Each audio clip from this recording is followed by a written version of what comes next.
Le foibe spiegate ai ragazzi. Dice quasi tutto già nel titolo il libro di Greta Schlaunic, giornalista del Corriere della Sera, nata e cresciuta a Villesse in provincia di Gorizia, un volume realizzato con l'Associazione Nazionale Venezia Giulia e Dalmazia che, partito da una spinta di ricostruzione personale delle proprie origini, ha spinto l'autrice a raccontare in modo il più possibile semplice e divulgativo le vicende di chi il dramma delle foibe e dell'esodo lo ha vissuto sulla propria pelle. Sono partita dalle storie, ho intervistato molte persone che mi hanno raccontato le loro storie personali e da lì le ho usate per comporre una sorta di mosaico che andasse dalle foibe del 43 fino alla fine dell'esodo del 54, ma anche intervistando anche chi aveva scelto di rimanere dall'altra parte. Tutte queste storie hanno in realtà poi un filo conduttore che è la storia con la S maiuscola. L'idea è raccontare delle storie che possono appassionare ed emozionare, però in filigrana dietro imparare i fatti storici che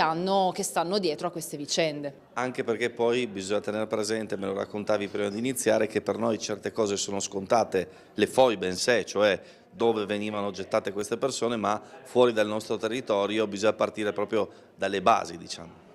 Sì, nel resto d'Italia questo tema è sicuramente meno conosciuto rispetto a questa zona che invece ha una conoscenza di base molto più profonda dei fatti e quindi sono anche proprio partita da cosa significa il termine foiba, che non è così scontato perché nella definizione diciamo, si dice che è un inghiottitoio, ma cos'è un inghiottitoio? È una parola che non rende tanto ed è difficile da spiegare, quindi sono proprio partita dalle basi, cos'è una foiba, dov'è l'Istria,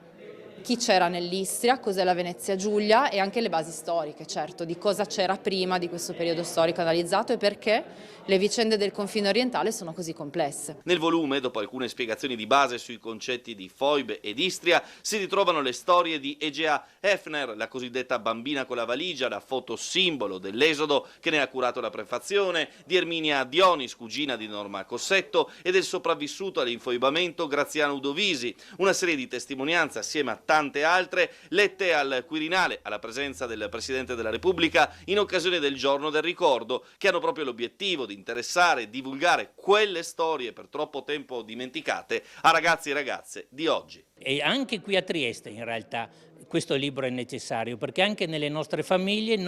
anche chi aveva subito l'esodo non raccontava ai figli e ai nipoti quello che aveva subito, come anche i triestini, vedevano solo questa gente che arrivava che eventualmente li portava via anche posti di lavoro. È utile conoscere veramente la storia drammatica, ma nel contempo di persone che sono venute in Italia e si sono ricostruite una vita nel nostro paese.